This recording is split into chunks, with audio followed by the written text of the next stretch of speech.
Saint Matthieu.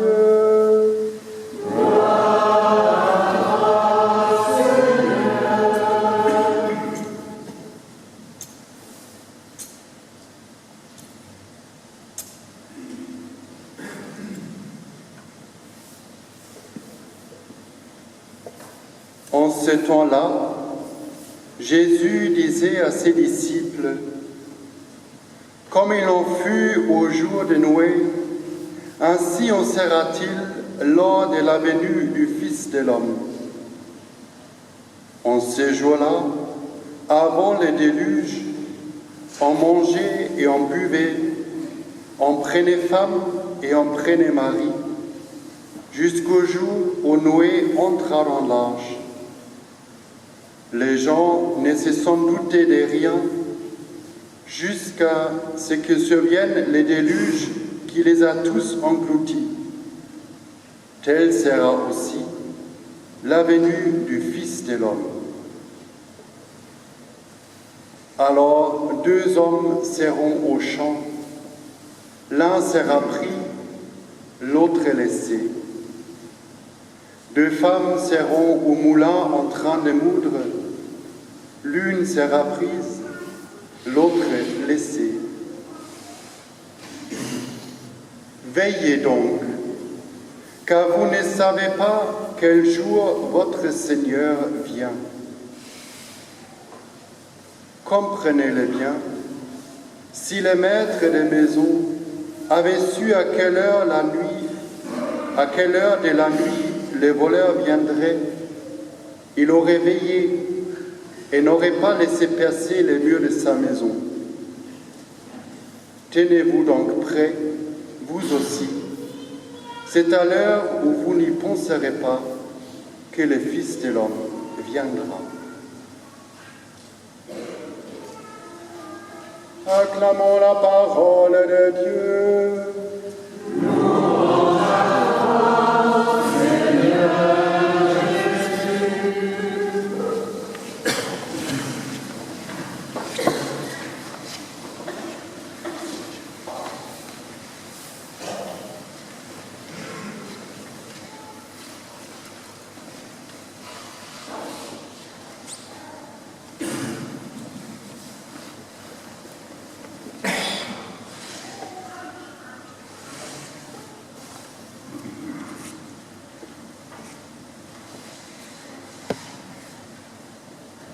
Veillez donc, tenez-vous prêts, vous aussi. L'heure est déjà venue de sortir du sommeil. Ces exhortations du Seigneur et de Saint Paul que nous venons d'entendre, qui sont reprises par l'Église, doivent nous stimuler au début de cette nouvelle année liturgique. Vous le savez bien, le mot « avant » signifie « avènement »,« venu ». Et pour nous, il s'agit bien entendu de la venue du Seigneur dans notre chair à Noël. Nous allons le célébrer bientôt, mais aussi, et nous l'oublions peut-être un peu trop, la venue de son retour à la fin des temps. Et cette deuxième venue, tout aussi certaine que la première déjà accomplie, nous en sommes à l'attendre, remplis d'espérance. Mais il nous faut aussi veiller et nous tenir prêts, nous dit le Seigneur. Veiller, au sens propre, cela signifie s'abstenir de dormir. Et notre civilisation de plus en plus nocturne sait bien ce que c'est. La science permet de substituer l'éclairage artificiel à la lumière du jour, à la lumière du soleil. Bien des gens dans le monde veillent.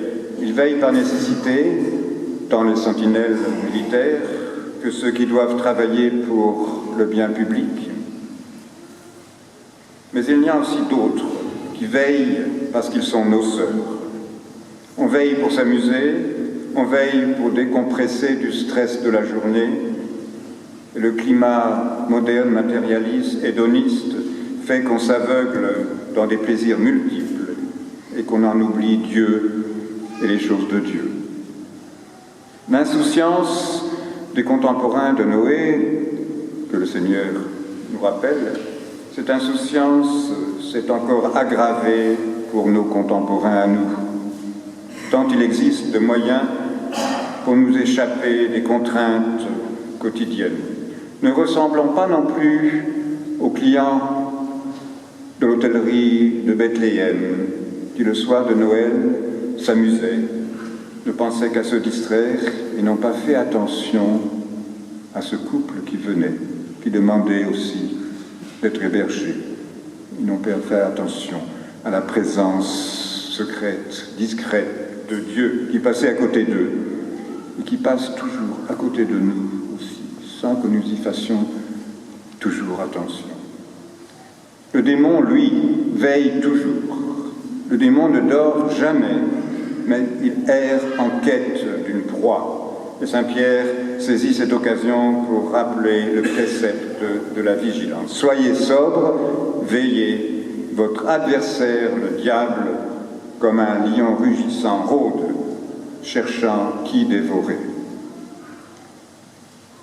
Nous venons aussi d'entendre Saint Paul adresser cette même exhortation. L'heure est déjà venue de sortir du sommeil.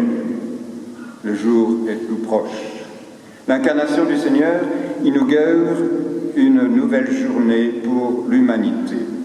Nous devons donc secouer toute somnolence, toute envie de dormir, toute inattention pour écouter l'Évangile, l'enseignement de l'Église, et pour les mettre en pratique tout au long de notre vie. Le mouvement des veilleurs manifeste justement cette volonté renaissante de rappeler les valeurs morales indispensables à une vie de société, de notre société, valeurs qui sont fondées sur le droit naturel et l'enseignement de l'Église. Tout cela nous confirme qu'il ne suffit donc pas de veiller, puisque bien d'autres le font sans penser à l'éternité. Nous devons aussi nous tenir prêts, nous dit le Seigneur. Le Seigneur est proche et il vient à notre rencontre. En effet, nous n'attendons plus l'incarnation du Fils de Dieu, puisqu'elle fait partie de l'histoire humaine maintenant. Mais nous attendons son retour glorieux. Et nous allons le proclamer dans le credo tout à l'heure. Et iterum ventus est in gloria judicare vivos et mortuos. Nous allons aussi le chanter après la consécration. Nous attendons ta venue dans la gloire. En cette vie où nous espérons le bonheur que tu promets, l'avènement de Jésus-Christ, notre Sauveur. Nous faisons cette profession de foi.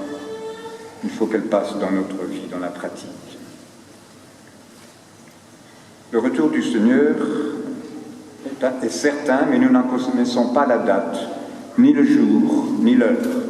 Et si le Seigneur n'a pas jugé digne, bon, de nous renseigner, c'est précisément pour nous inciter à cette vigilance constante. Et il nous a prévenus alors de nous tenir toujours prêts, d'être continuellement sur le qui-vive. Et il le fait lorsqu'il expose la parabole qui suit le passage évangélique que nous venons d'entendre, celle du serviteur insouciant qui, au lieu d'attendre son maître pour lui ouvrir la porte dès qu'il frappera, en profite pour manger, pour boire, pour se chamailler même avec les autres serviteurs. Lors de la parousie et du jugement, nous aurons nous aussi à répondre de nos comportements en cette vie, de nos paroles, de nos pensées. Jésus nous parle de signes annonciateurs qu'il nous faut apprendre à discerner pour ne pas ressembler justement à ses contemporains de Noé. Mais ne soyons pas non plus comme les millénaristes qui craignent la fin du monde et qui l'annoncent toujours pour l'année suivante. Si les guerres, si les famines, si les tremblements de terre surviennent, et nous en voyons tant, ne paniquons pas pour autant devant toutes sortes de catastrophes. Elles sont seulement l'avertissement de la fin. Mais cette fin n'est pas encore pour tout de suite, à l'heure de Dieu. Nous ne connaissons pas le jour ni l'heure du retour du Seigneur, mais une chose est certaine pour chacun d'entre nous, c'est notre mort. Pour chacun d'entre nous, par exemple, la maladie, la vieillesse, bien d'autres, sont des signes de l'approche du jour du Seigneur. Pensons-y. Le Seigneur nous demande de rester en tenue de service. Et saint Paul nous demande à son tour de revêtir l'armure de la lumière, l'équipement du soldat du Christ pour lutter contre toutes les forces adverses qui cherchent justement à nous détourner de l'attention des choses de Dieu, de nous détourner de cette pensée de Dieu et de son retour.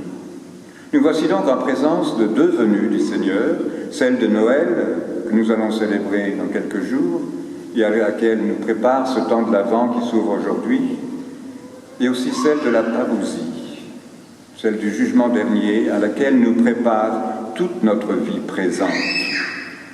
Entre ces deux venues, il y en a une troisième, celle que le Seigneur fait chaque jour, constamment dans notre cœur, par sa grâce, et à laquelle nous nous disposons par notre fidélité quotidienne, par notre prière, par notre vie de service fraternel, par notre vie ecclésiale et sacramentelle.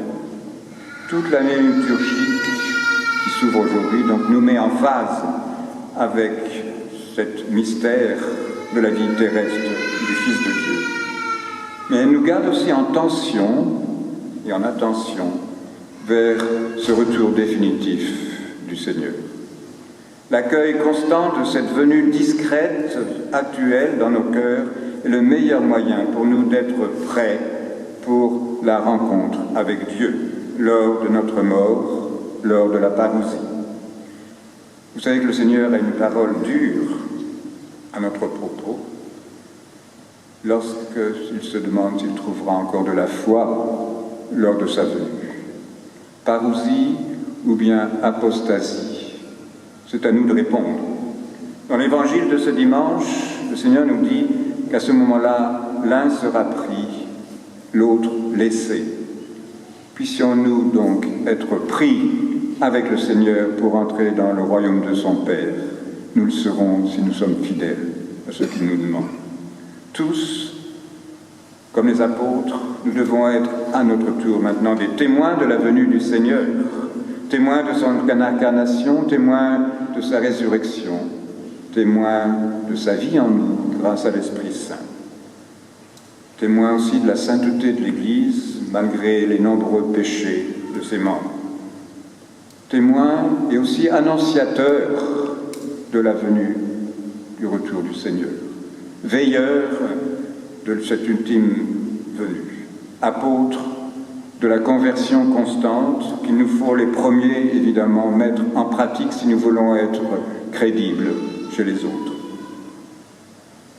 Notre-Dame est félicitée par son Fils, non pas tant d'avoir mis au monde le Fils de Dieu, que d'avoir écouté la parole et de l'avoir mise en pratique. Son exemple, sa sollicitude maternelle nous stimule à en faire autant tout au long de cette année liturgique. Écouter la parole de l'Écriture, écouter la parole de l'Église et les mettre en pratique.